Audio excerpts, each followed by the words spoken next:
TruthSeekah and or its affiliates are not responsible for any strange phenomena that may occur during or after listening to this podcast, which may include the following: heightened senses of awareness, psychic abilities, UFO sightings, alien contact, time loss, out-of-body experiences, ringing in the ears, ESP, lucid dreaming, increased synchronicities, astral projection, telepathy, stronger intuition, levitation, miraculous healings, and or remote viewing.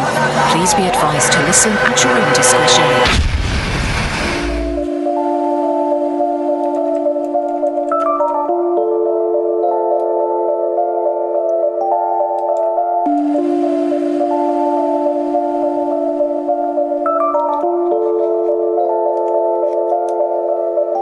Won't you come and take me away? I just wanna be with you. Won't you come and take me away? To a place to walk on troubled seas, faith to stand when I don't believe. I just wanna be with you. Won't you come and take me away? I just wanna be with you. Won't you come? You are now locked into the TruthSeekah podcast. Gargoyles, psychics, everything's ungodly. Dark savage. Streaming live at TruthSeekah.com. She's not a Christian. Give it up, y'all. Your portal to the paranormal, esoteric, and all things spiritual. She's tampering in dark savage stuff. And now, your host, TruthSeekah. Ladies and gentlemen, boys and girls, this is the TruthSeekah podcast. Put on your handy dandy truth-seeking hats, ladies and gentlemen. We're about to get it in. We're about to talk all things spiritual. We're going to talk about music, sound, God, life, energy, the universe, all that good stuff. And got an awesome guest lined up for today. Excited about it. Been doing some really cool podcasts here lately. Last night I had the chance to talk with Jenny from Christ Alignment, which was a really interesting conversation. So I hope you guys listen to that one or go back and check it out as well in the archives. But that was a really good episode, and it goes deep with that one. That one goes deep, and that was a really good one to do. She almost didn't do it just because of all of the controversy that surrounds their name, especially when it comes to Christianity. But that was a blessing to have her on and talk to her. So, yep. I want to say a huge thank you to everybody who is supporting my work via Patreon, all of the supporters. I could not do this without your help. This is a listener-funded show, and music, it doesn't work without you, and it doesn't work if you don't show up. And so I'm just grateful and thankful for all the people who have joined with the vision and what I'm bringing to the table through the music and through the podcasting. And that's just the beginning. The spiritual practices and the different things that we do together, and this whole community, which is changing lives, man, changing the world, at least changing our world to begin with, and then being sent out to be instruments out there to the rest of the world. So it's beautiful, and thank you guys for that. So if you'd like to support, head on over to patreon.com/TruthSeekah. You get access to my entire discography. I just looked at it. I've been saying 10 plus albums. I think it's like 14 albums now. I just lined them all up, and I'm trying to make it easy to download just to get all that music. It's 14 albums and a ton of collabs and features on other people's projects too. You get access to all that. Access to our Thursday night School of the Mystics, which is our hangout community aspect to what we're building here. Our Discord as well, community Discord, where we hang out and we just do life together. I think that's a good way to put it on Discord. So if you're looking for community, you're looking to get involved, make sure you check out what we have over there on Patreon. Also, we just brought something new to the table, the Sunday morning online seer class. For those of you who are wanting to get into some of the breathing techniques, enter trance state. I know we talk about it a lot. We interview people, but this is just where we just go in together. It's definitely intention based. So we do that every Sunday morning at 8 a.m. Central, and you can get access to that by becoming a patron at a particular level. So check that out, patreon.com/TruthSeekah. Without further ado, I'm going to bring on my guest today. This is Scott Lawlor. Scott, welcome to the TruthSeekah podcast, my friend. How are you? Good. How are you? Thanks for having me on the program. Oh, I'm doing great, man. Excited to have you on. Excited to talk to you and talk about your journey. And I just want to start with the fact that how everything is connected and everything works together for our good, right? Like, it was so cool how, I got an email from you because you checked out the interview that I did with Nancy Rynes, who had a NDE, near-death experience, and that her story inspired you to write an album entitled The Soul Journey, her NDE. Yep. And then so now you hit me up and you showed me your music, beautiful ambient meditation type music, etheric, beautiful stuff.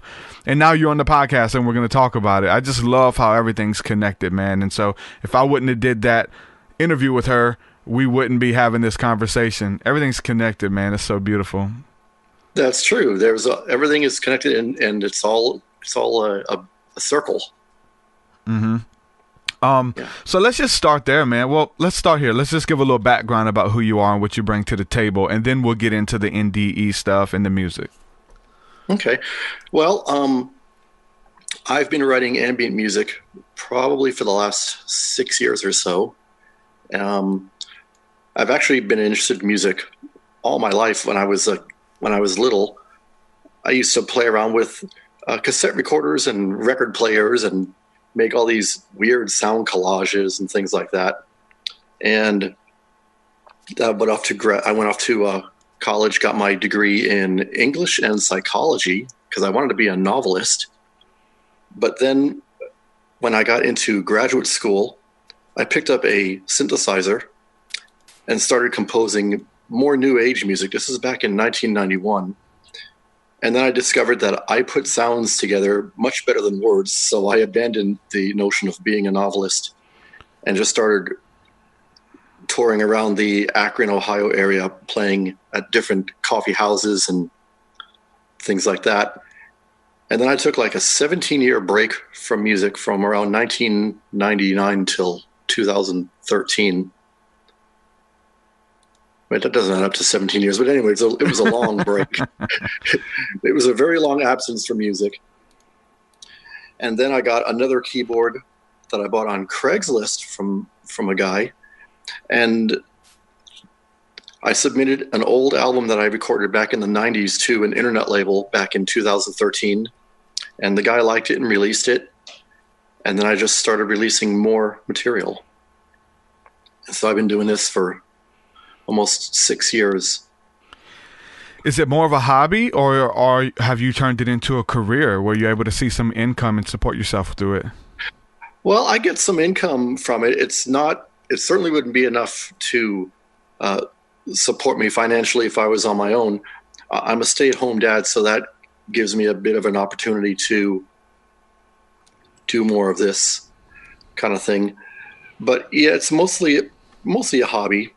But I make some money on it here and there. It's beautiful music. You have a bunch of testimonies on the page as well.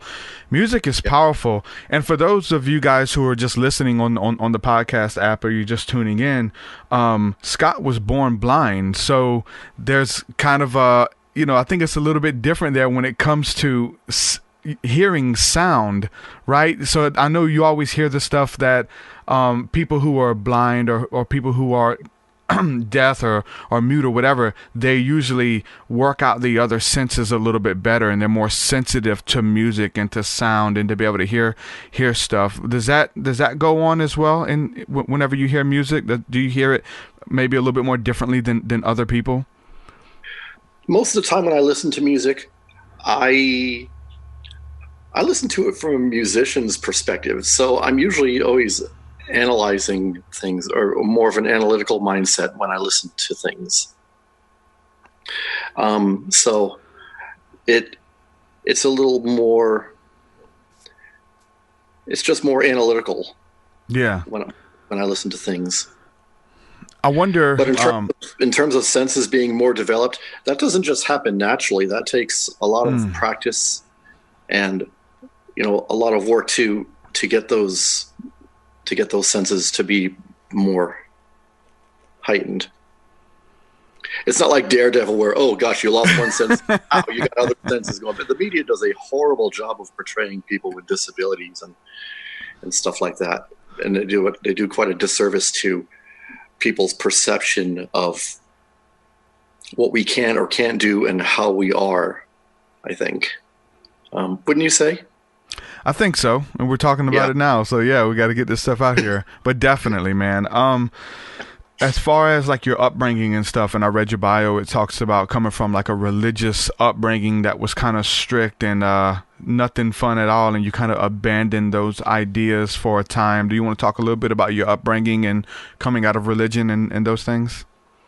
Well, I grew up Catholic, and we went to church every Sunday. And I remember one time I was talking to my mom, and I was like, "Mom, I don't want to go to church." And she's like, "Well, if God can spend all of his time with us, then we can at least spend 1 hour a week with him." So it was more of that guilt, kind of thing, because her mom did the same thing to her. And so, that kind of goes on from one generation to another. We have a lot of that guilt and how you should or shouldn't do things. And, after I went to college, I grew up Catholic, but I went to college at a Southern Baptist university. So that was quite a switch. And I would have religious discussions with people about things in the Bible. I remember one time in particular, I was talking with somebody about the story of Jonah, and how Jonah was swallowed by the whale and all that kind of stuff. And I told the person, well, what does it mean for Jonah psychologically? What does it mean for him spiritually? And the only thing she said was, well, if the Bible says that Jonah was swallowed by a whale, then I believe it. So she just took it literally. And that always bothered me when people just take all that stuff just on the surface of what it means literally. They don't go any further to look into what else it could mean. And so I got pretty disillusioned by just a lot of religion after that. And when I was in grad school, I went back to a Catholic university, and I got into things like centering prayer and more into the New Age kind of thing and stuff like that. And then I just left all that after a little while. And I guess my beliefs are now more, I guess I'm more of a deist. Deism is the idea that, there's a God, but, he just wound up the universe and let it run without intervention. Because I could never get my head around the whole personal relationship part of things.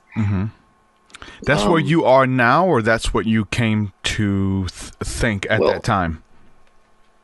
That's how I came to think at that time, but I guess I'm still that way a little bit, but I'm a little bit in flux because, after my brother died and everything, that really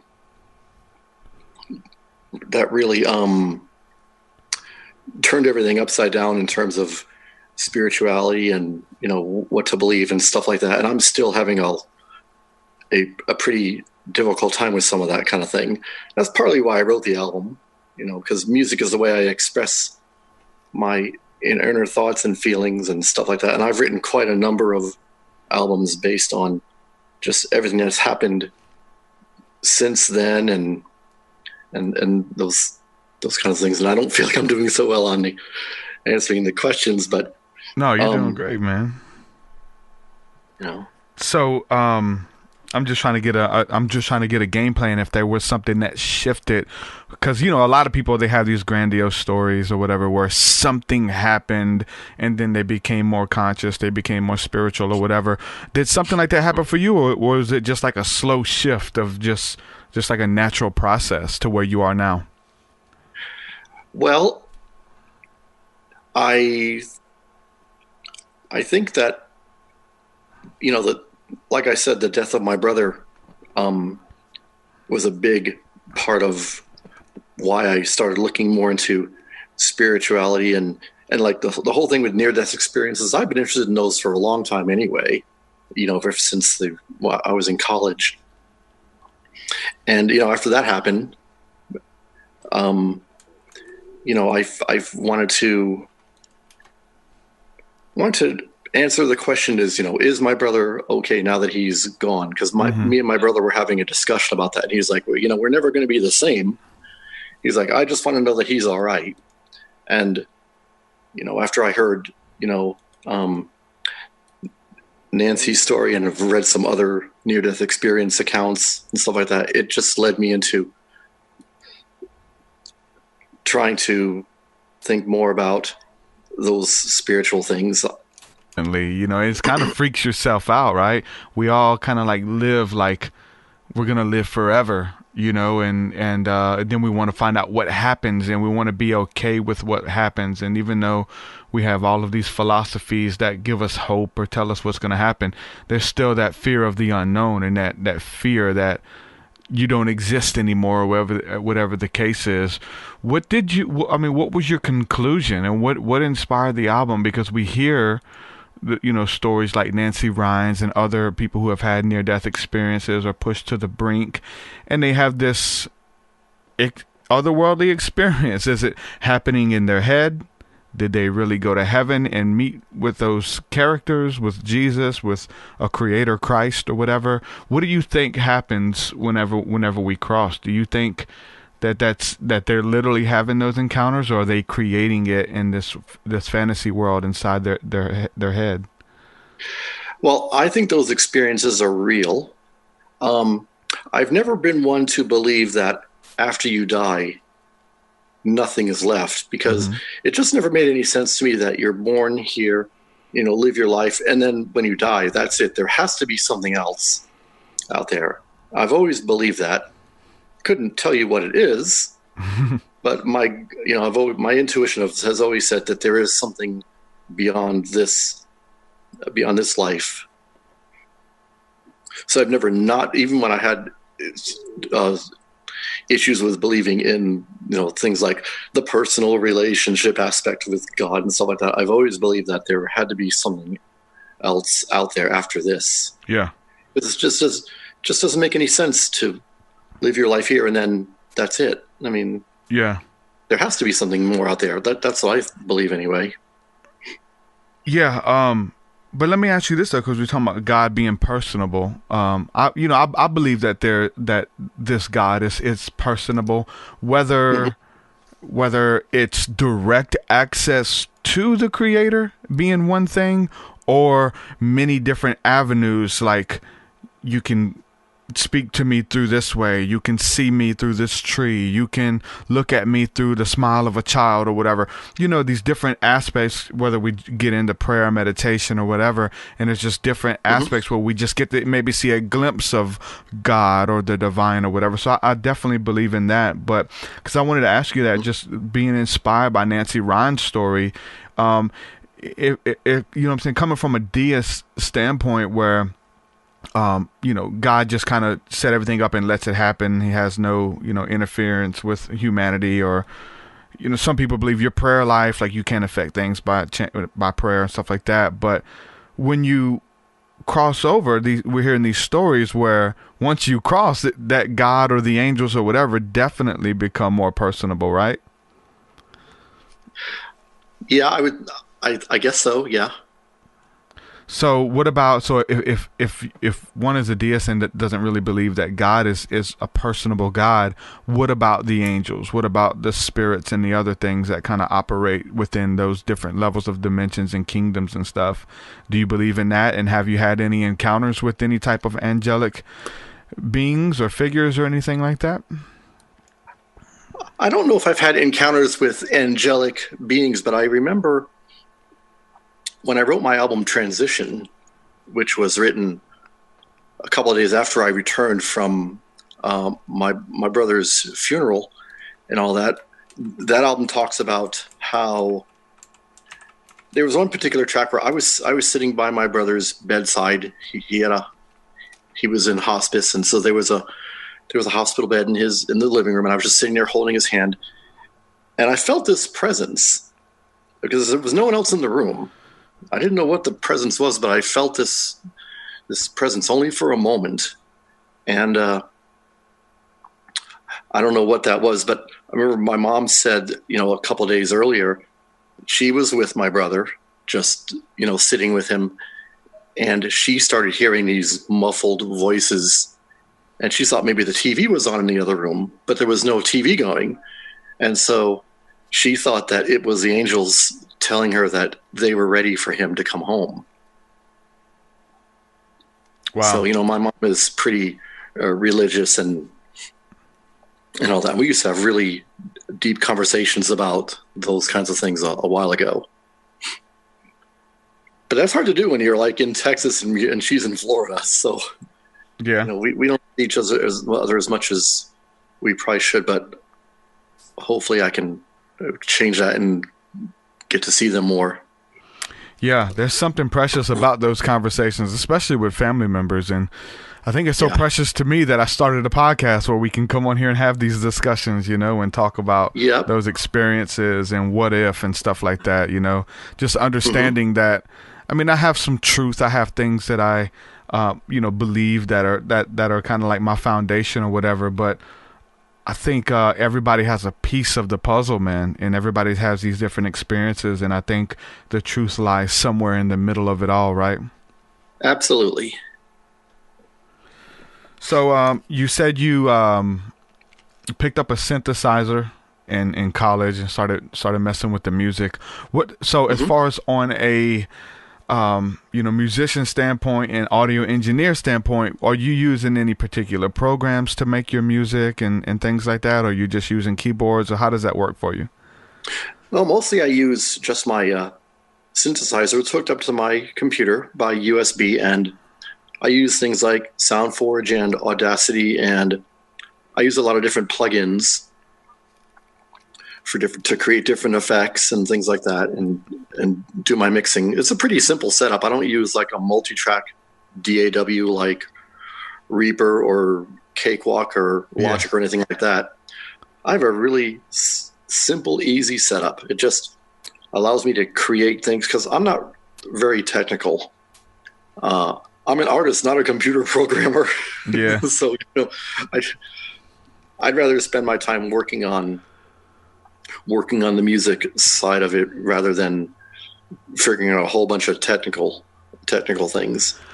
Now, how does that work for you, not being able to see? How were you able to learn? Maybe it's through the shortcuts. Do you have somebody there with you who can tell you what shortcuts to push on a keyboard and things like that? How does that actually work for you? I've got speech software on the computer that reads everything that's on the screen. Oh, cool. Yeah, there are a couple of different programs that do that on the computer, and even the mobile phones have that technology. iOS has voiceover. The Androids have, I don't know what they use, but they have speech also. So yeah, there are a lot of other blind people I know who work in music and stuff like that. And I've collaborated with a lot of different people from all over the world. So that's pretty interesting. Yeah. Technology is something else, man, when we can use it to our advantage and then connect, and even like what we're doing right now, just broadcasting this podcast, this conversation all over the world right now. And whoever wants to tune in, they can pick up their smartphone or their computer and hang out with us for a little while, right? This is so cool. They just hang out and chill. Yeah. So are you using Contact at all? The Contact plugin?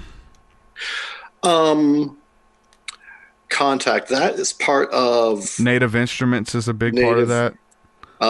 Complete, right? Yeah. Yeah, I've heard of it. I know a lot of people who use Complete with Contact because Complete actually has voiceover support now. But I'm a little nervous about getting into the whole idea of doing everything inside the box, like using virtual instruments and all that. I'm just a little bit nervous about how all that would work. What does that mean? Well, I guess it means I wonder how big the learning curve for that would be and how long it would take me to figure that stuff out so I can just keep working on new music.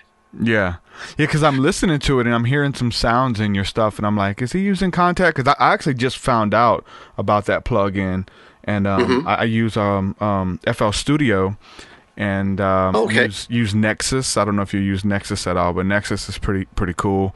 And you can get all these people chanting, and you play the keys and the root notes of how you want them to chant. It gets pretty deep, and I felt like I heard some voices in there a little bit in some of your mixes and stuff too. That was really cool. That reminded me of Contact. I just wanted to know, like, on a technical end. Oh yeah, Contact has a crazy amount of instruments. There's a lot of instruments in Contact. I don't know how many thousands and thousands of different plugins and instruments you can have in there, but it's almost unlimited. We got a couple questions coming here in the chat, and I was kind of wanting to know this a little bit too. Do you put intention into the music, and do you believe that that's a thing? Obviously you can play certain music that makes you feel a certain type of way. Just listening to your music makes me want to relax and start meditating. Just when I hear it, it can induce trance state if you close your eyes and just go on that journey through the music, right? You can make sad music, happy music, or whatever, and you can make someone feel a certain type of way just by listening to the music. Now, do you put intentions and frequencies into your stuff? Do you do anything like that? Not for meditation, but I've heard a lot of people say that my stuff would be good for meditation, but I've also heard people say that some of my stuff would be good for horror movies. So it probably just depend on what you're listening to. But in terms of is there a purpose to my music? Yeah, absolutely. I try to write pretty comprehensive liner notes for a lot of my albums. And, I don't just hit random notes to play, drones and stuff like that. I have a pretty, what's the word I want to use? Oh, I don't know, but I have a lot of intentionality in what I want to say when I write something new. Yeah, and you get to communicate it through the music. That's awesome. Now you talk about horror films and stuff like that. Are you a fan of horror films or horror music from the 80s or early 90s or anything like that? Because that music is just a whole nother realm and genre in itself. Actually, no, but I scare pretty easily, too. I freak myself out. I'll be sitting over here at night, and then my imagination will go wandering off, and I'll just scare the hell out of myself.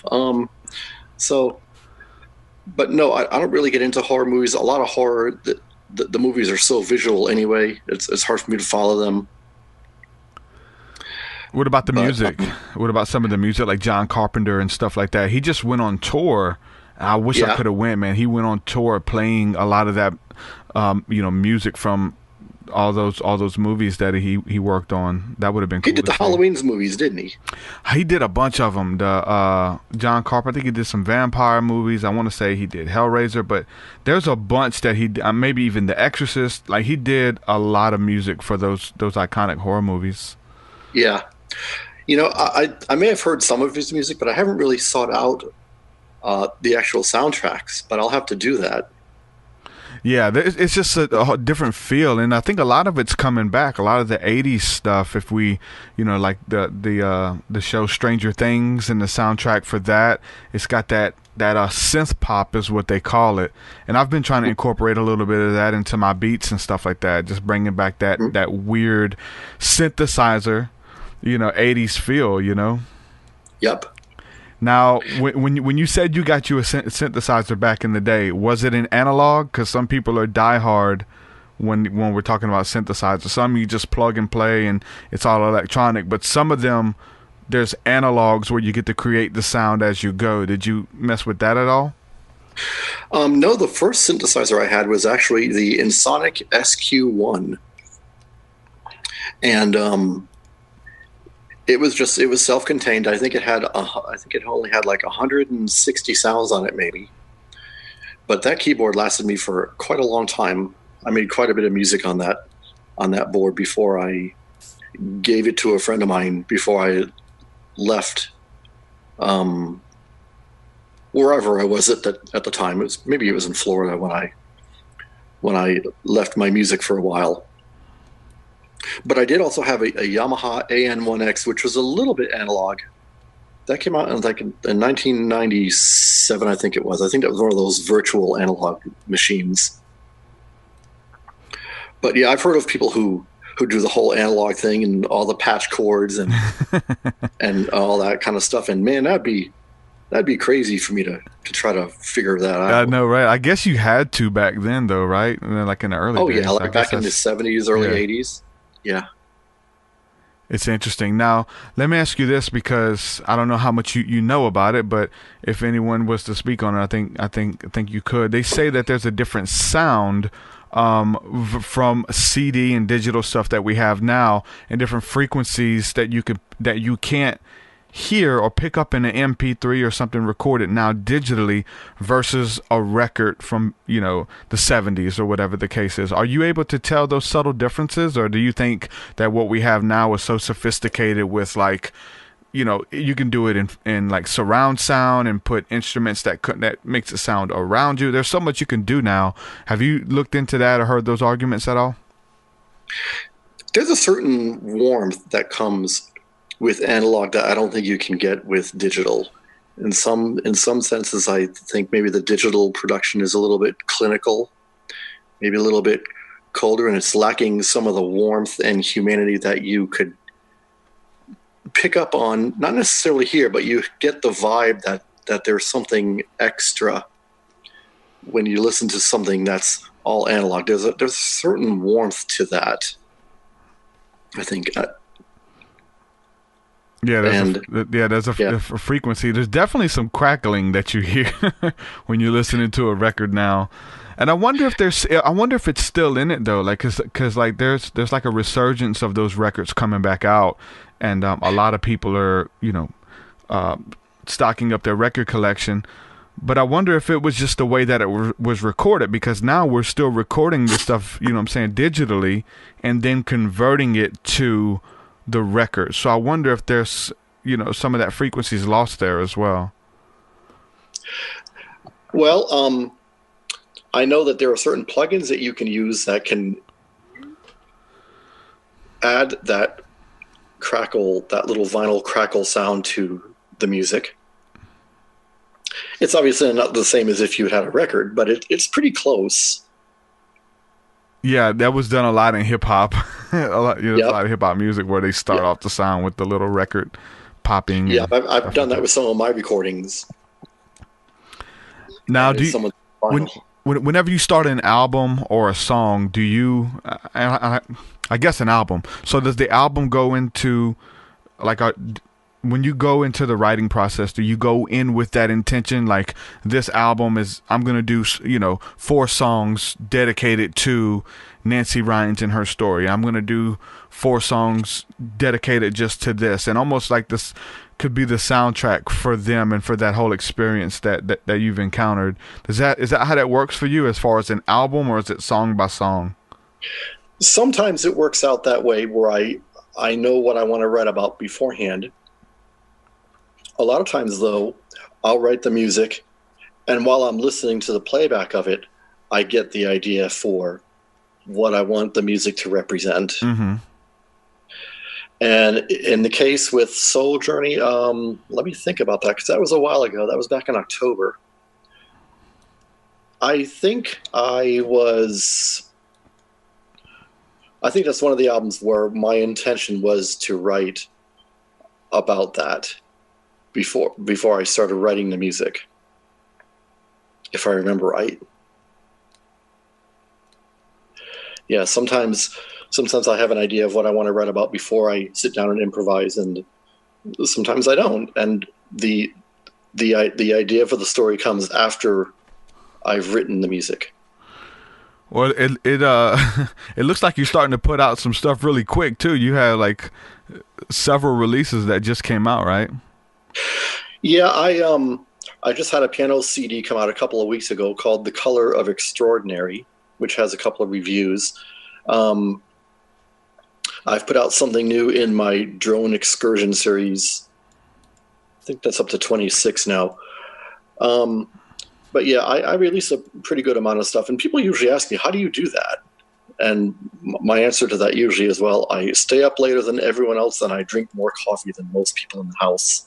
So, so yeah, you got to work when others are sleeping, whether it's at night or in the morning.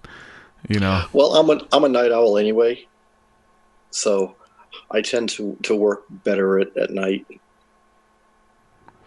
Have you looked into any of the work from what's his name, Eric Dollard, who's, I guess you would say, I don't know if he's a physicist or whatever, but anyway, he talks a lot about the early churches, how they were shaped a certain way where you would hear the organs playing and the music, and even some of the early Catholic stuff with the Gregorian chants, that the music was used and would resonate through the buildings, even in the churches, to create a trance-like state or mystical euphoric experience just by listening to the music. Have you listened to any stuff on that when it comes to like the early religious stuff and the ways that the buildings were shaped and stuff? No, I'm not real familiar with that, but I know that a lot of the pipe organs that are in these churches, they actually build the cathedral around the pipe organ, so it's actually a part of the building. Yeah, that's really cool. Yeah. Yeah, but Eric, what did you say his name was? Dolan? Eric Dollard. I had him on my show some years ago, and he got really deep on that stuff, and it was pretty good. So it's very interesting.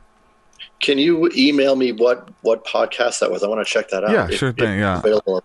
Yeah, I'll tell you, the audio is really bad. It was in the early days, and he's that's okay. He's a technician, but it's his microphone or telephone was so bad. But if you can listen, that it's one of the beautiful things about it is that like the audio's so bad, but if you can put up with it, there's so much information in that episode. It's just so beautiful, Yeah, I'll check that out. It's kind of like the price to pay to make it happen. So when it comes to like the music and the vibration and stuff, especially in the spiritual community, there's a lot of talk about the 432 frequency. Have you done any study of that? Do you try to tune to that when you play? I don't really know how to tune to that frequency, but I've heard a lot of people use that frequency, and they say that it works pretty well, but I don't know very much about how to do that. Yeah, you can.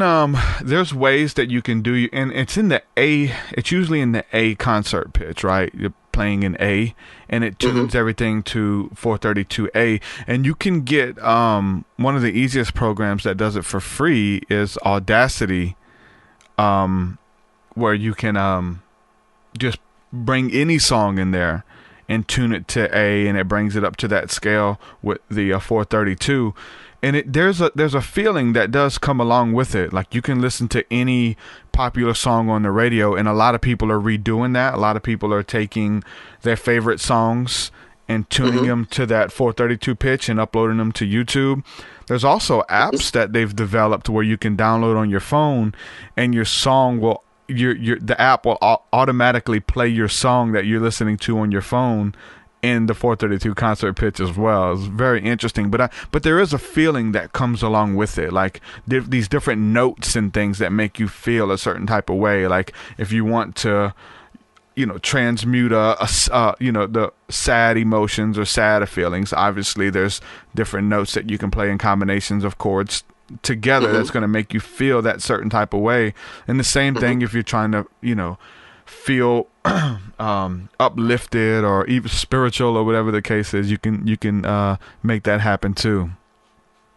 Oh, okay.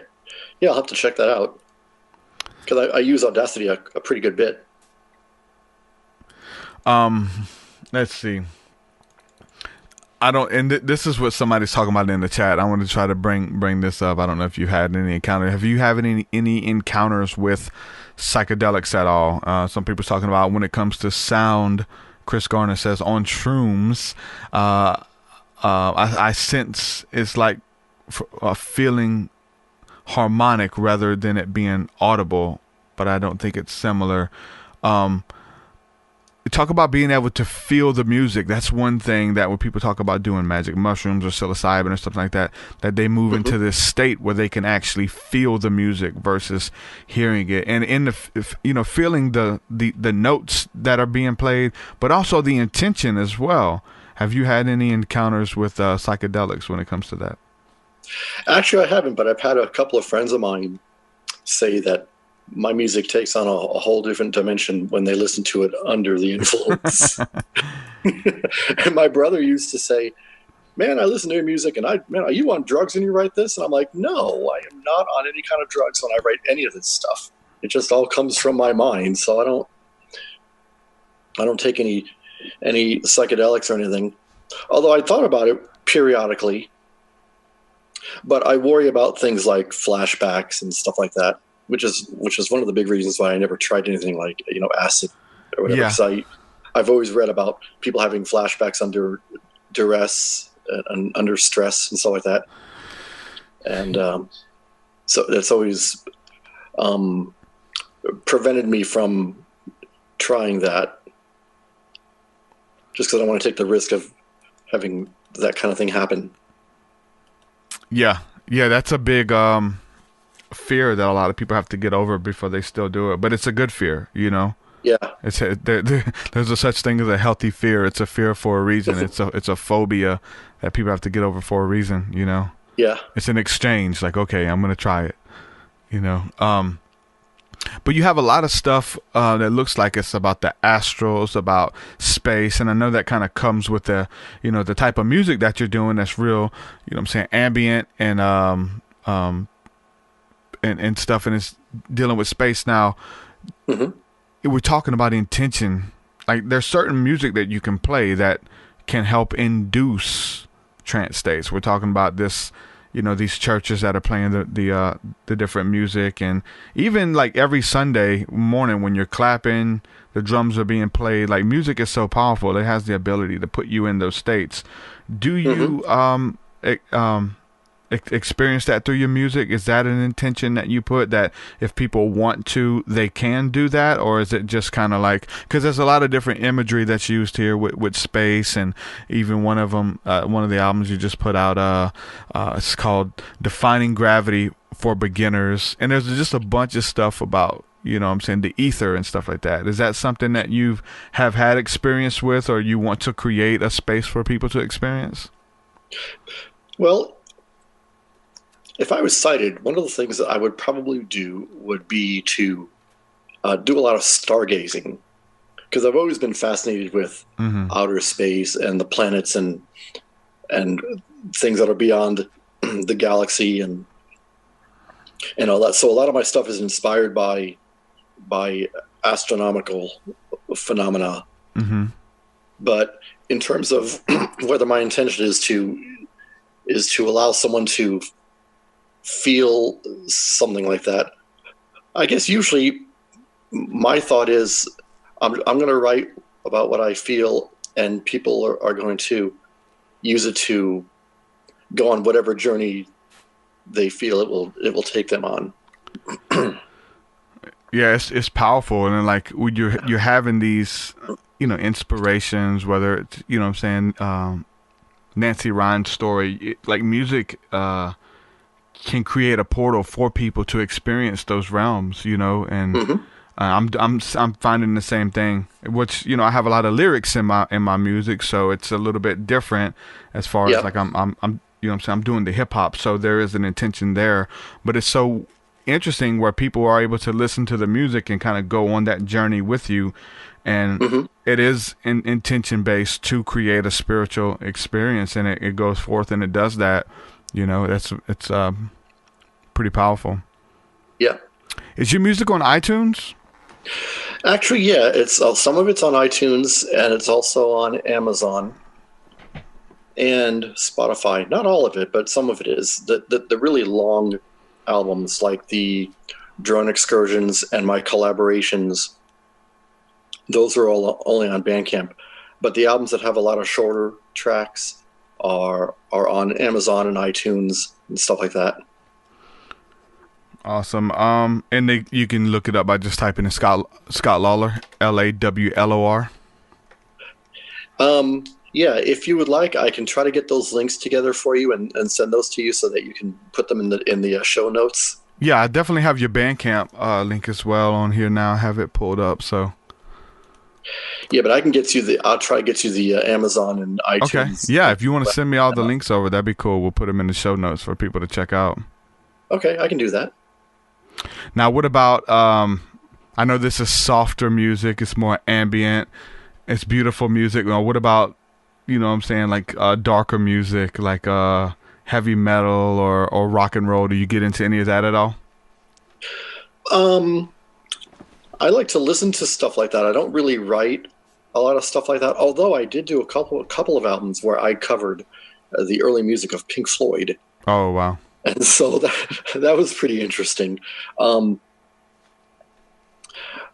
I find that there's a lot of songs on here, man. Yeah, a lot of albums.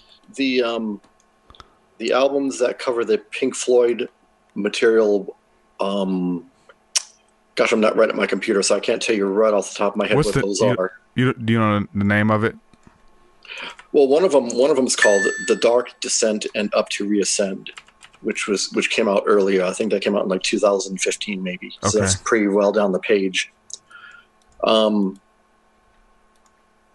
But I find that the music that seems to be the most popular is stuff that is more improvisational and not stuff that I spend a lot of time mixing and layering. Oh, wow. Yeah. Yeah. So it seems that I have more of an appeal for the stuff that's just improvised right off the top of my head, probably because maybe it's more meaningful. Because once you get into doing a lot, well, at least in my case, when I get into creating a lot of layers and doing all this mixing, I wonder if it loses some of the meaning and the humanity to it. I don't know if that makes any sense or not. Yeah, you know, I'm real big on that. Like, I know what's good on my vocals. You know, you can definitely overproduce it. Yeah, and you can underproduce it as well. You know. Yeah. Sometimes I hear hip hop music or whatever, and they're just like one vocal take straight through, and it's good or whatever. But I like to layer my stuff and put little Easter eggs and ambiances and whispers in the background. And it's so funny, we're talking about psychedelics and stuff. I've listened to some stuff that, like, I don't know if it's the mushrooms doing it or if it's really there, but you can hear different layers that sound like they're recorded in the music that you couldn't hear without it. And it's like, is there really a track of this lady singing and she's whispering it to me? Because it definitely sounds like you can hear it when you're on, you know what I'm saying, that level. But I like to actually put that stuff in my music, and people who have an ear for it, they can hear, the different panning this 45 right, 45 left, and this is in the middle, and all of the stuff that's really, it makes it sound like it's in stereo, and it just creates this whole atmosphere. So there's a beauty in the blueprint, and it's somewhere in the middle, as always. Yep, sometimes adding those little subtle effects here and there can make a huge difference in the perception that person has about the music. Like, there's one album I have with Metadronos. I've got this song called The Art of Cutting, which it's done with nothing but voicemails from a friend of mine. I didn't use any synthesizers or anything on that album. And this particular track, it's a pretty dark track where she was talking about how she used to cut herself, and she was in different mental institutions and pain clinics and stuff like that. And so I just took all these voicemails with her permission, obviously, and created this really creepy, dark ambient drone track that actually has, you can understand what she's saying with the vocals, but I also made them so that it sounds like this weird whispering in the background of, as if you could hear all the little different voices that were inside her head telling her to cut herself and stuff like that. So it was pretty creepy. Wow. Yeah, that's intense, man. I'll send you the link to that album. It's pretty interesting. You have one here.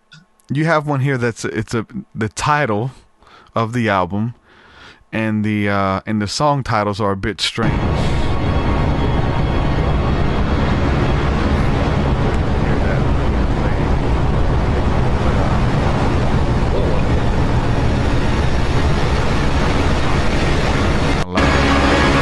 But anyway, this album is entitled "Religious Extremists Facilitate Annihilation of an Otherwise Cultured and Orderly Society," and each track is about or inspired by religious extremism.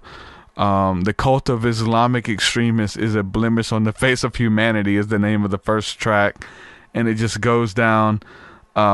It seems like it's a sentence or a paragraph, and each song just is a piece of that paragraph. What is this, man?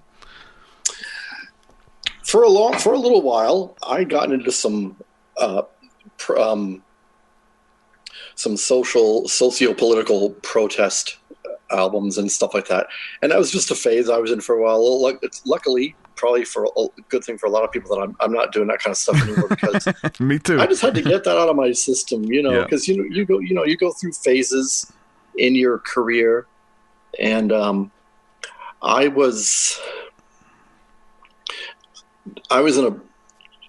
think that was probably a pretty dark time for me, actually, when I was doing some of the more politically. Were you listening to documentaries or just listening to the news? I mean, what inspired that realm that kind of have you in that state of mind? I think it was just listening to the news and all that kind of stuff, which I don't do so much anymore, which is a good thing. Yeah, actually, these days, because the news and stuff is just too much now.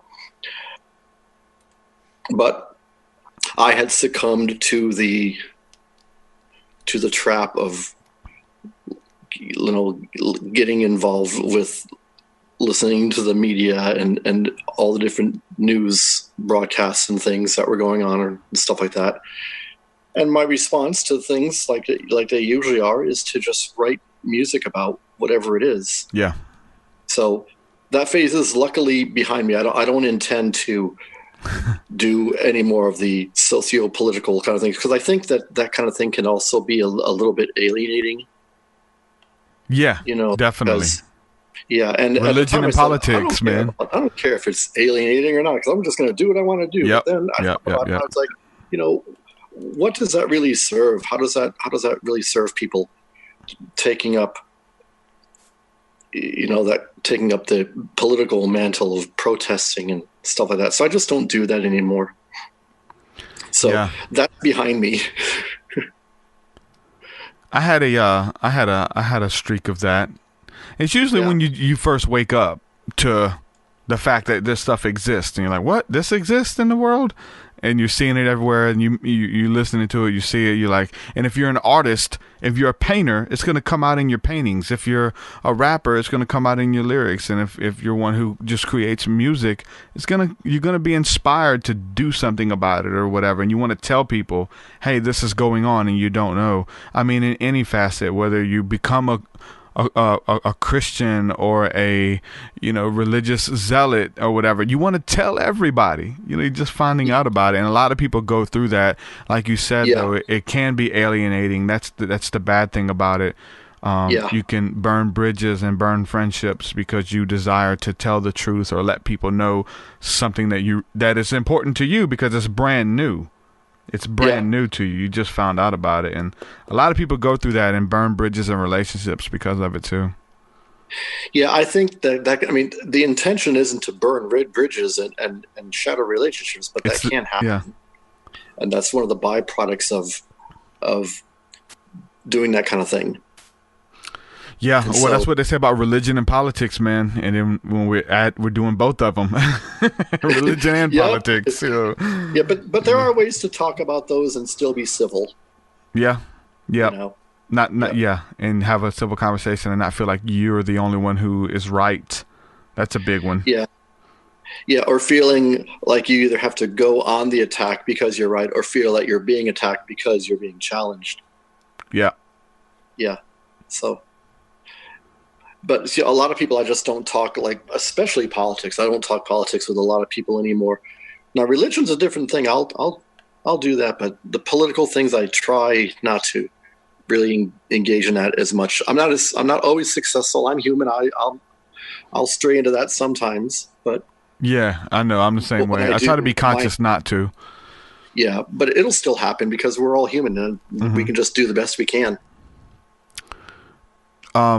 So you're talking about coming out of religion or whatever, or just coming from a religious background, strict religious background, didn't really want to be there, but you're still inspired by those stories, especially you're talking about maybe even being into maybe the allegory of the stories now and the deeper meaning that is hidden within them stories, especially when you're talking about Jonah and the whale, and they're like, nope, if the Bible says it, I believe it. Jonah, a literal man named Jonah got ate by a whale and lived to tell about it, versus, okay, this is talking about when I'm going through hardships and I'm in a situation where it looks like I have no way out. How do I get out of these situations? Well, call upon God, my higher power, trust my intuition. I mean, all those stories are actually full of that stuff. And then the power is in the allegory, because I'm seeing here you have an album called Radiance of the Light, and it looks like it's inspired by the birth of Christ, or even the one of the songs here is I love both of these names really. The opening of the prison to them that are bound is one, and the other one is Splendor of Eternal Light. So it's still like an inspiration of the essence of those stories you're getting inspired from, right? Yeah, back in December, I released 4 albums around the themes of Advent, because I've always been inspired by the Advent stories, and even the Easter stories. I've got a set called Desert Nocturnes, Ambient Excursions for the Season of Lent, which is an album that I wrote back in 2016, where I wrote one song for each day of Lent for that year. Oh, wow. And near the end, I was running out of ideas. So good thing it only went for 40 days. I was like, I don't know if I can finish this or not. So there's 40. Is there 40 tracks on that album? Well, the original album had all 40 tracks on one album, and then like a year or maybe 2 years later, it was 2 years later, back in 2018, I remastered all 40 tracks and released it as an 8-volume set, because I felt it was probably more manageable for people to get 5 tracks on one album as opposed to a whole album of 40 tracks, which equaled about 24 hours of music. Yeah. So that was a marketing error on my part when I first released that, but I wanted to remaster them anyway a little bit. So now it's 8 albums with each album having 5 tracks. That's cool. You got a big body of work, man, and so there's a lot of people who want to get started at doing something like that, whether it's working on music or creating a website or starting their own business or whatever their hobby is and turning it into a full-time business or something, getting paid to do what they love for a living. They don't know where to start. And it's just doing, just taking it one day at a time, man. Start with your first song and be consistent, right? Because you can look back, you got a huge catalog. I do too, but it has to start with that first note, that first song, right? One thing that I did that might actually help other people who want to be musicians is I didn't just create a Bandcamp page and start uploading my stuff right away. My Bandcamp page didn't actually come into existence until like 2015. But it might look like I've had stuff on there earlier, because I've got the original release dates of the earlier albums on there. So I've got stuff that was from 2013 and 2014. They weren't uploaded to Bandcamp until like 2015, but I put the actual release date on the album. But what I started doing to start out with was submitting things to different compilations on other internet labels. And I felt by doing that, it was a good way to start out trying to get a broader audience, because more people are probably going to listen to a various artist compilation than some dude they'd never heard of. Yep.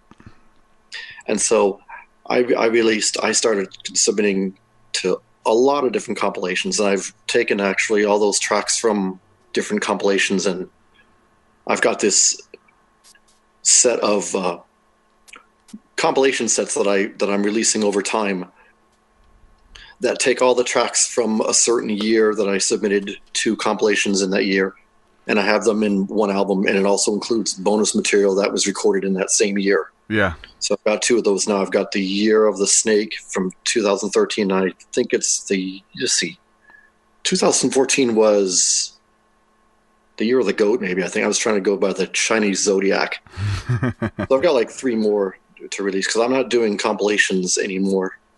Just because I got so much other stuff I'm doing with collaborating and those kinds of things. Now, when you do a collaboration, what would you do? Like, as far as in the music, do you just do a couple layers and maybe some, as far as like, I guess rhythm is concerned, if it was looked at that, and then somebody else comes and plays like some lead piano over it or something like that, or guitar? How does that work with you when you do a collab like that?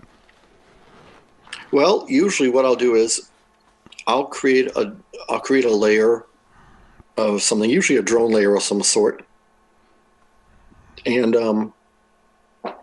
I'll send it to the collaborator that I want to work with, using WeTransfer usually, although sometimes I use Dropbox. Yeah.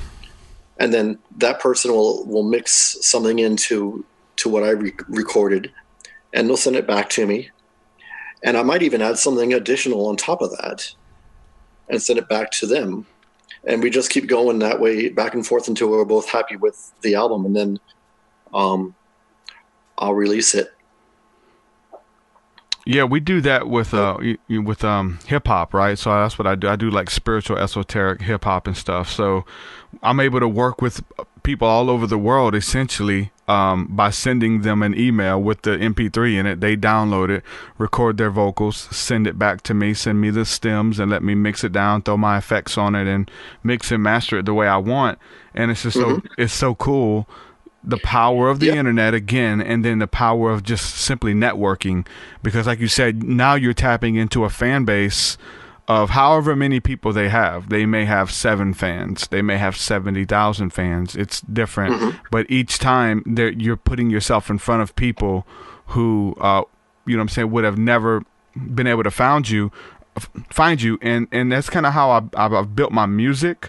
Working with people, and even I've had to pay people like, hey, you're a big name, here's $200, let's do this feature. And now I have an audience because their audience is waiting for new material from that guy. And then you kind of go on the song with them and they're like, who is this? And they want to know more. And you just put it in front of them. So just the power of networking with the music that I've done and the podcast and stuff like that. And that's just the name of the game for me, man, especially with using the internet.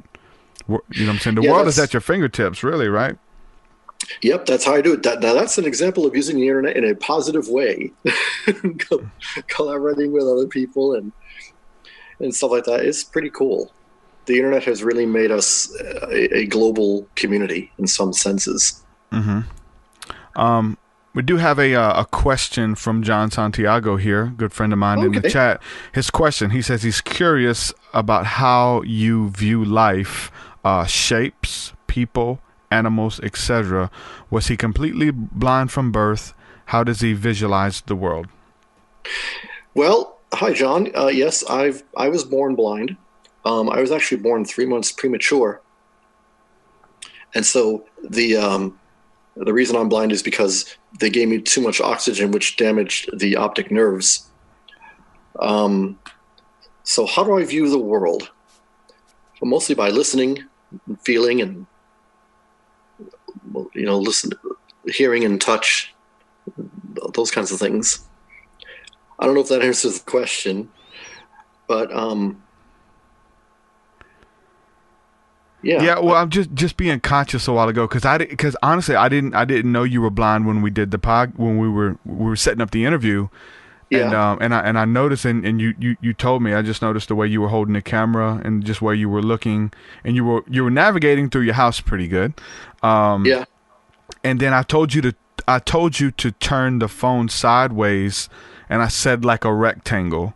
Does that? How does that come across? Because as far he said shapes, you know what I'm saying? A rectangle is a shape. Did you know what I was saying when I would say that? Yeah. Do you learn? Does someone explain what that shape would look like? How does that work as well?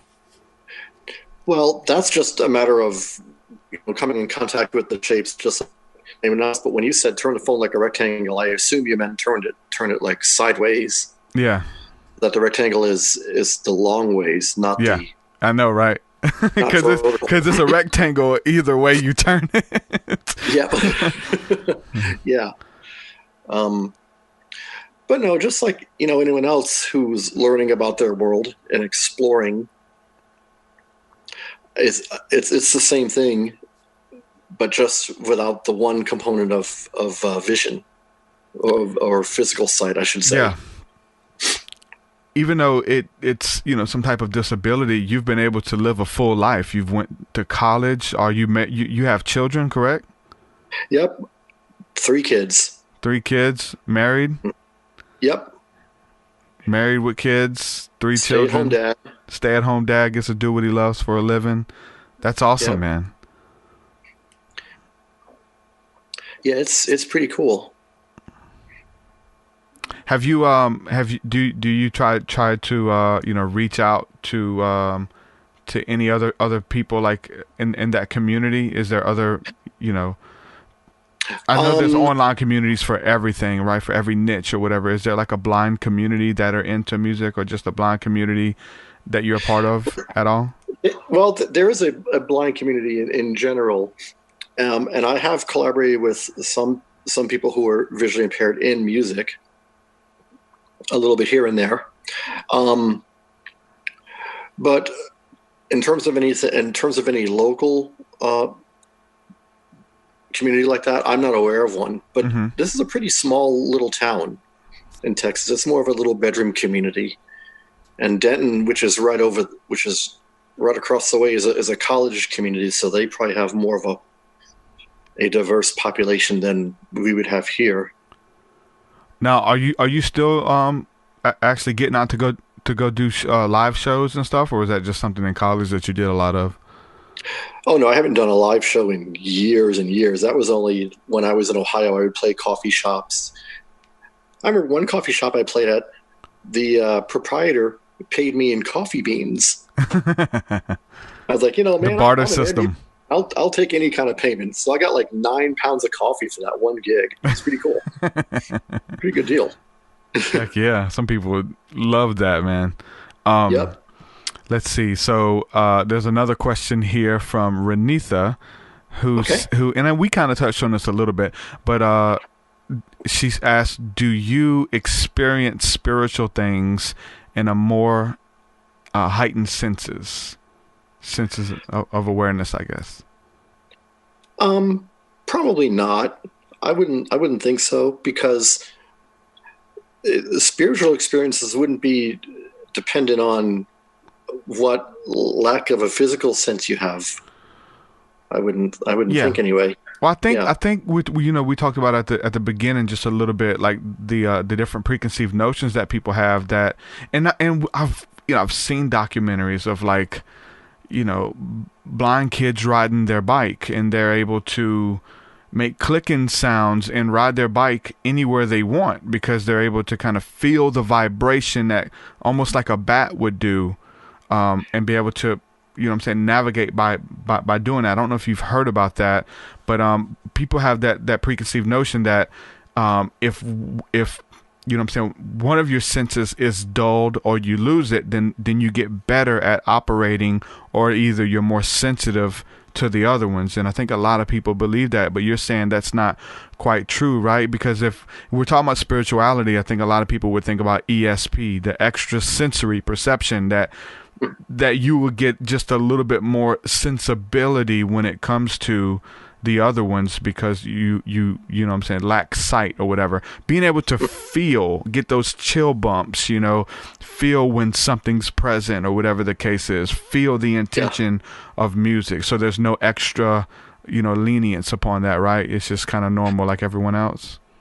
Yeah, it's normal like everyone else. And those documentaries where they talk about people who can ride bicycles and do the clicking thing, I think that's an exception, because I don't know anyone who can do that myself. Yeah. And I think the danger in creating those kinds of documentaries is it makes that kind of a thing look or appear more mainstream and more prevalent than it really is. Like you were talking about Daredevil earlier too, right? Before we went live, Yeah. Watching something like that. And I think, those things, we watch those and we're like, yeah, you can hear better than us or whatever. But you don't think that's the case at all, huh? No, I don't think so. That's interesting. That pops a lot of paradigms for a lot of people because we definitely have been led to believe that from television, Yeah. Well, paradigm popping is a good thing because it gets you out of your comfort zone and it makes you consider things a little different. Yeah. Yeah. Yep. And that's always a good thing. So I appreciate you coming on, hanging out with me, man. If you have a direct link that you wanted to send somebody to, and we'll put all the other links in the show notes, but is there a website or something that you'd like people to go check out your stuff at? Probably just my Bandcamp. That's http however that is. / yeah. It's Scott Lawlor. That's SCOTTLAWLOR.bandcamp. That's BANDCAMP.com. And I've got links there. I've got a YouTube channel, so I've got a link to that. And I've got a link to my Twitter. Now, I don't have like iTunes and Amazon and all that stuff linked up there yet. I probably should put that on there, but I don't have it on there yet. But I'll send you those links for the show notes. For sure, man. Do you do a lot of interviews? I try to, yeah. I did a couple of interviews last year, and one guy I interviewed with last May, he wants to do a follow-up interview with me probably in May again. So yeah, I do some interviews sometimes. Have you thought about going live and just playing live like you would a show, like going live on Facebook or YouTube or anything like that for the audience? That'd be dope. Well, I don't have a webcam, and I'm not sure what software. Isn't there a software is it called Outbox or something like that? That's what I use, OBS. Yeah, that's what I heard about. I don't know how accessible all that stuff is, but well, you could do it. You could do it just through your phone as well now. So they have those apps updated now where you can go directly live on YouTube or Facebook just straight through your phone without, some big presentation or whatever the case is. I have friends who do that, and they get hundreds of people watching every day, every time they go live. Oh, okay. I hadn't really thought about going live on something like Facebook or YouTube. But it might be something to think about. Well, especially you said it's been a long time since you've done any live shows or whatever, and you have live commentary and people are able to hang out with you while you're playing or while you're working on music, and it just adds a whole nother aspect to it. Well, actually, a lot of my albums, the Advent albums we were talking about earlier, those are all live performances from when I was a DJ on the internet a while ago. So I would play these live performances over the net. Oh, okay, cool, yeah. Just all improvising off the top of my head, no rehearsal or whatever. And so yeah, the Advent albums are the way. A lot of the Desert Nocturnes series is that way. Not all of those, but a lot of them. And those are some longer songs when you would do that? Was this like one long song, or did you break them up? No, they'd be just one long song. I'd play for maybe 20, 30 minutes. Yeah.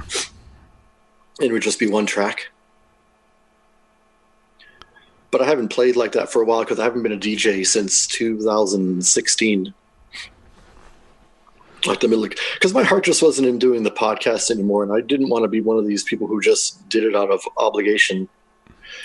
I hope that's not me. Oh no, I know, and I wasn't, saying. I know, I'm joking. Yeah.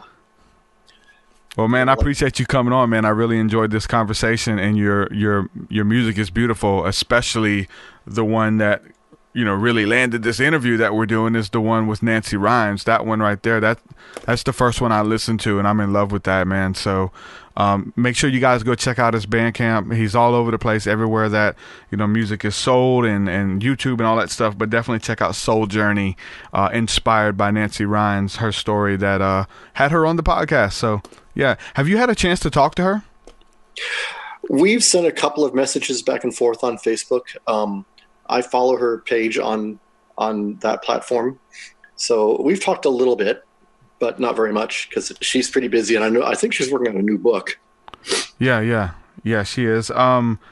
Is there any certain like television shows that you would watch or listen to that covered NDEs and stuff like that? Because there's a lot of spiritual shows out there that really specialize in, or even podcasts that would make you, that you're able to find, these type of stories or whatever. Nancy Rynes and so many other ones. There's some Christian ones out there. There's one called It's Supernatural with Sid Roth, and there's always stories of people having near-death experiences and angels and all this kind of stuff showing up. Is there any shows or podcasts or anything that kind of inspires that you're really into?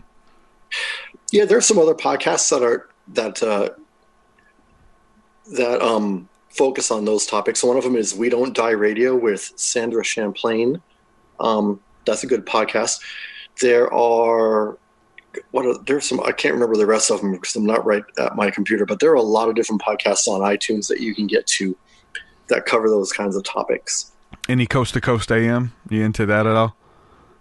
Maybe That's old still school on? I thought stuff? that was over. That's old, isn't it? They're still going. Oh, it is? Okay. Yeah. Just a different dude hosting it now because Art Bell's gone. Yeah. There's a new host. He's changed his cosmic address. Yeah.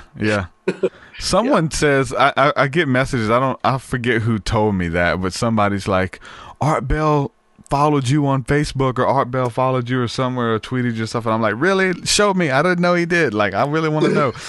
But yeah, no, he's a legend, man. But even George Norrie, who's the host now, but it's still some good stories on there, especially when it comes to the paranormal, supernatural, all that kind of stuff. So you get into to aliens and UFOs in it at all? Because I know you're really intrigued by space. What about the aliens and UFO stuff? I'm not really into that so much, although but it doesn't make sense to me that we're the only intelligent life form out there. So I would think in this vast universe there's got to be more than just us. But in terms of alien visitations and UFOs and all that, I really haven't been interested in a whole lot of that.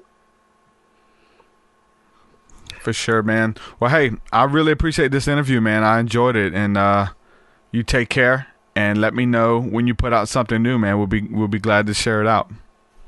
Well, thank you for having me on the show. I appreciate it. All right, Scott. Thanks again, brother. Okay, you're welcome. All right, later. Scott Lawlor, ladies and gentlemen. Good stuff. Soul Journey, inspired by the near-death experience of Nancy Rynes. And so I had Nancy on the show a month ago or so, maybe a little bit more now. But I had her on the show, and he is part of her email list. She sent out the email of the interview. He watched it, and he just has an album inspired by her work, and he's like, hit me up, wanted to come on the show and talk about it. I checked out his music. It's beautiful stuff. I love it. That one I played, the religious one, someone said it just sounds crazy, the frequency. Well, maybe that's the idea. Like if you have an idea of confusion, right? I mean, that whole religious extremism and bombs over Baghdad and all this stuff is confusion. So you would think that if you're doing an album inspired by that, it would sound dark and heavy and nasty and mechanical even, So but listening to more of his other stuff is like, I'm saying, real beautiful. He says light ambience and dark ambience, so there's a difference there. You can definitely feel it. We're talking about the 432 frequency. You can feel the difference of a light ambience and a dark ambience. And if you guys haven't tried that, man, definitely try it out. Listen to your favorite song, or maybe listen to a depressing song, a song that when you hear it, it makes you feel bad. Listen to it in the 432 frequency, and it makes you feel a certain type of way. Even though they're speaking about depressing lyrics, it's something about the music with that uplifting vibration that it holds to it. It's really cool. That is kind of weird though, because I know we all had that preconceived notion, and even like I'm reading here in the chat where people thought and would think that if you can't see, then you can hear better, and we've all thought that. He said no, because I know even for me, music sounds different at night. for me, music sounds different at night when we're taking a road trip or driving in the car. It feels like I'm in tune with the different frequencies, or I'm able to hear more because there's less sunlight coming in or something. I really feel that way. Like music sounds so different at night to me. But maybe it, and here's the thing for him, maybe it does. He just doesn't have a comparison. Like he said, oh yeah, he doesn't know what music sounds like to you. And that's the whole thing with spiritual gifts and spiritual identities, is that, and it becomes hard to find out that you can even move in those areas because it's second nature. It's second nature. You don't look at it as spiritual, or I'm good at this and you're not. I'm a prodigy or whatever, because it just comes second nature. A lot of times when we're talking about spiritual giftings and abilities, that stuff comes through by the use of your imagination. You've had your imagination since you were born, and you're picking up frequencies and having thoughts and then entertaining weird ideas. And that's how spirit speaks. That's how you pick up on that stuff, is through the imagination. God speaks through the imagination. So it's second nature. We talking about these ideas that I'm entertaining every day are inspired by the divine. I thought it was just my mind wandering. That's what it feels like until you step out and you start speaking that stuff out, or writing it down, or asking someone, hey, did you have a son named so-and-so or whatever? Then you're like, wow, hey, there's something to this. Then you start stepping out further and further. That's how that stuff works. I mean, we talk about speaking in tongues. Like there was this lady years ago at a prayer meeting we used to attend. It was a little Chinese lady, and so cute. Her name was Maria, and she people would be speaking in tongues, and she could interpret them. She already knew the interpretation. Like when they would speak it, like it was being communicated with her what they were saying in English. And she just assumed, and it was just through conversation, she was talking about what so-and-so said in tongues. And we're like, we didn't hear that. She's like, oh, she told us she has the interpretation. She didn't even know that was a thing, the interpretation of tongues. She just knew people spoke in tongues, and she knew what they were saying. And she assumed that everybody did, because it was second nature. They spoke it. She heard it a different way. She thought everybody could. And that's one thing about it. You have to step out in faith and ask, and kind of maybe put your ego aside, your flesh aside, and ask somebody an embarrassing question. Is there anybody here with a neck pain? Is there anybody in this room that has splitting migraines? You're plagued by migraines. Like, you have to step out to do that. It's like, what do you want to know? Like, why? That's weird. Especially if you're in a room of people and they're like, no, that's weird. Who's this weird guy asking if people have migraines? Is he trying to sell something? Is he a weirdo? What's up? But usually you have to step out. And then that's when you step out in faith, you see a miracle happen. You see something change. You see breakthrough. You ask someone, do they need prayer? And then you pray for them and they get healed. Well, you're such an introvert, you ain't fixing to ask nobody for nothing. You despise human contact, but God is working on your heart when you go to Walmart and say, hey, that person is dealing with domestic violence and domestic abuse. I need you to tell her that I still love her. No, I'm not telling her that. I'm not telling her that. You just, that fear of rejection, the anxiety sits in. But you have these ideas. You want to be a miracle worker. You want to do great and mighty things for God. But if you don't step out and just tell this person, you can't tell that person I love them. Like, we should be doing that by default, really. Hey, God loves you. God loves you. I know those people. They love to have those conversations with strangers. I get intimidated too at times. It's easier for me to sit here and do this, or to speak from a stage somewhere, versus that one-on-one random stranger conversation. But that's where you see the miracles working. Anybody can do it when you get a microphone, when you're on stage. Just when you come off the stage, that's where the real ministry takes place. Not everybody can do that. Second nature. And I'm telling you, all the spiritual gifts, we're looking for some really crazy breakthrough and some divine. We're looking for the clouds to part. Hey, tell them that I'm coming soon, or something crazy. Like, no, it doesn't work like that. It works with you having a vision in your imagination of the sky parting and a voice coming through, or seeing God, and you have to translate that, articulate it, and share it. Your vision, your dream. That's how it works. It's all second nature. And it's one thing at a time. Building your faith, because once you step out in the little things, hey, God loves you. Really? And they just murmur under their voice or say, no, he don't. There's no such thing as God, or nobody could love me. Why? What'd you do? Why are you unlovable? Some people say, okay, thank you, and they just walk on. Okay, whatever. Who knows what that does for them? Maybe they sit in their car and they think about it. Like, where they're poised there. That happens a lot too. A lot of people look at you crazy because they don't want to make a scene. They don't want to feel, oh my God, you know about the things that I was doing when I didn't think nobody saw me, but you know about these things. It's weird when you come into contact with someone like that. You want to deny it. I wasn't doing such things. No. Sometimes you get called out. No, that wasn't me. That was another person. Whatever it is, but you find that when you have an encounter like that and people respond, it builds your faith. When you pray for somebody and they get healed, when you pray for someone and demons come out of them. I knew people who were casting out demons in freaking Olive Garden, like in random people.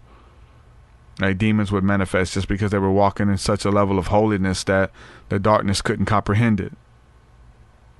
Couldn't be around them. But they were going to go eat at Olive Garden. And they had encounter there. And then you start growing from one level of faith, from glory to glory, one level to the next, and being trusted with greater things. Again, the financial levels we always talk about.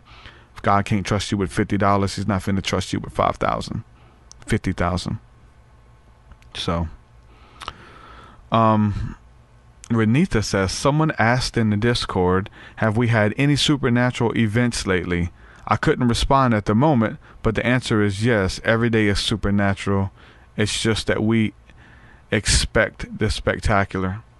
Every moment is sacred. All life is sacred. Focusing on your breathing, prayer, just showing up. It's as spiritual as you make it. Or it's as dull and monotonous as you make it as well. It's up to you. You decide. I enjoyed this conversation. Again, I didn't know that he was blind whenever we started this. Does it change anything? I don't want to offend anyone with we know a lot of disabled people, and my wife works with disabled children for her living. That's what she does, and it doesn't change anything. But it just makes you more conscious of the conversation. I mean, I wouldn't want to offend anyone on the show, whether you have a sexual preference or a spiritual belief. Like, I wouldn't want to be on here rambling and just mocking your belief or speaking, but you just speak to him like a regular person. Try to articulate it in such a way where you can explain it and get the points across. So it was interesting. Really enjoyed it though. He's a really cool guy, and I'm telling you, the music is good. Go there if you're looking for meditation music. You can just go to his Bandcamp. It's all there. With that, I'm gonna say peace and shalom. Love each and every one of you guys, and we will do it again. I got a bunch of new stuff that I'm working on. I'm working on an angelic course right now about how to get in touch with your guardian angel, and I'm trying to be obedient as the information comes through, to write it down and then be practical about what I do to connect, what I do to commune, and putting it out as a course. Also, we have our Thursday night School of the Mystics, which is tonight. We're going to be doing a hangout, roundtable discussion, having fun with the community through video chat. If you want to do that, the link is in the description as well. Come to our Discord, that's community, where we just do life. And then every Sunday, we've already started the Sunday morning steer class where we're just going to do breath work, holotropic breathing, guided meditation, and really just going into the ethers together. We talk about it, we give instructions, we interview people, but this is something, an online class where we get to go in together. And I'm looking forward to it. With that, I'm going to say peace and shalom. I love y'all. If y'all want to hang out with me, jump into Discord. Let's hang out. Let's talk about it. Peace, peace. Your way is so much higher than mine. So much higher than mine. So much deeper than mine. So much deeper than mine. Well, that does it for this episode, folks. To hear more episodes of the TruthSeekah podcast, head over to TruthSeekah.com. And if you're wanting to support the show and get rewards, go to our Patreon page at patreon.com/TruthSeekah.